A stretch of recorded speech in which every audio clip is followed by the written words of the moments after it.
Everyone, today I'd like to spend a little time talking about accents. Really good book to actually work out of on accents. There's a lot of them, but the one I really like that I use with my students is the syncopation book. And in the back of the book it has accents, 16th notes, triplets, eighth notes, dotted eighths, sixteenths, and it works you through all the different exercises. Today what I'd like to do is show you how you can take an exercise from a book and make it a little more musical for yourself, so it's not just some stale exercise that you're reading off a page. It initially starts like that, and then, as in any other book also that you work out of, you should always try to develop your ideas into something musical. It doesn't have to be complicated. Just try to look at what it's telling you to do and really analyze it, and then try to form it into your own ideas musically, whether it's playing in a band or just forming a drum solo or whatever you decide to do. But just to give you an example of some of the things I do with exercises out of books, I'm actually going to play page 62, go all the way through the whole page on just the snare drum and the bass drum, and then once I'm done line 54, I'm just then not going to look at the book anymore and segue off and still play the same ideas that I did out of the book, but then start distributing them on the drum set and mixing things up a little bit. So let me give you an example of what that would sound like. I also add my hi-hat on the ands just to give my left foot a little bit of workout too. You don't have to do that. What's written in the book is just quarter notes on the bass drum, but I like to kind of do this. Start on line 37 and end on 54, and then I'm just going to segue into my own little improv with accents.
Those are the lines 37 through 54. Now I'm going to start on line 46, maybe go to 47, 48, and then I'm going to branch off and improv a little bit with accents. Now with accents also, you obviously want to do a lot of practicing. The trick that I tell students is Keep your hands as low as you can. Raise up only on the accent. It'll make them nice and clean. You want them crisp and clean.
Accents from my snare drum and then put those same accents on different drums, and you create whole new different sounds. It doesn't even sound like the same pattern.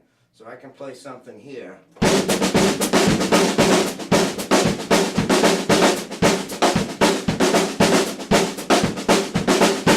then put those same hits here.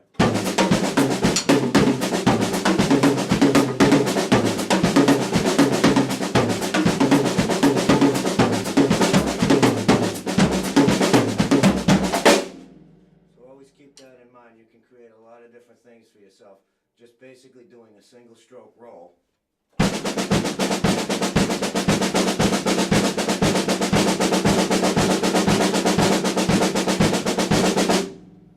Then adding accents to the single stroke roll.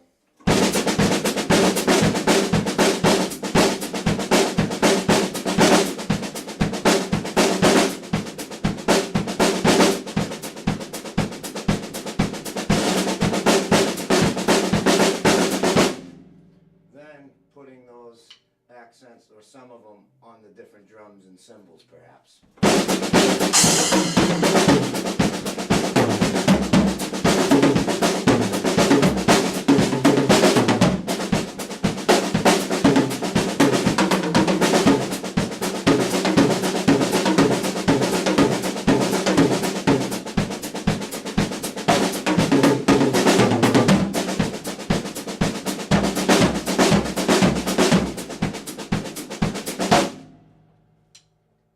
That's about it. Now you can also, when you work through the book, there's other ways to do these accents if you have this book. You can put the accents on the cymbals with a bass drum.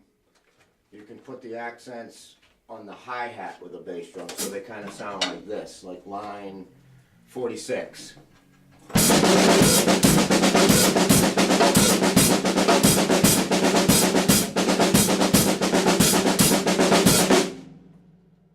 Put them on the cymbals like this, line 46.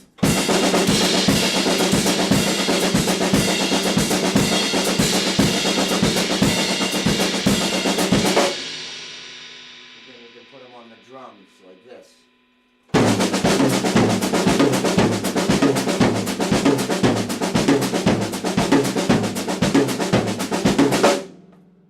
There's other possibilities also. And after you go through it enough times and you get comfortable and relaxed, they turn into something like this.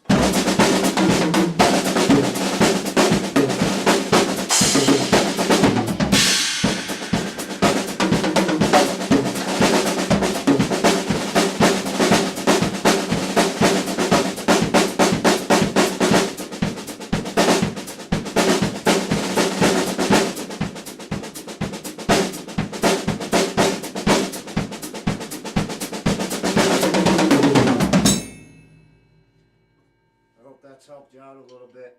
Always feel free to post any comments or questions you might have. I always try to answer them back. I love questions. So again, I hope that's helped you out, and until next time, happy drumming.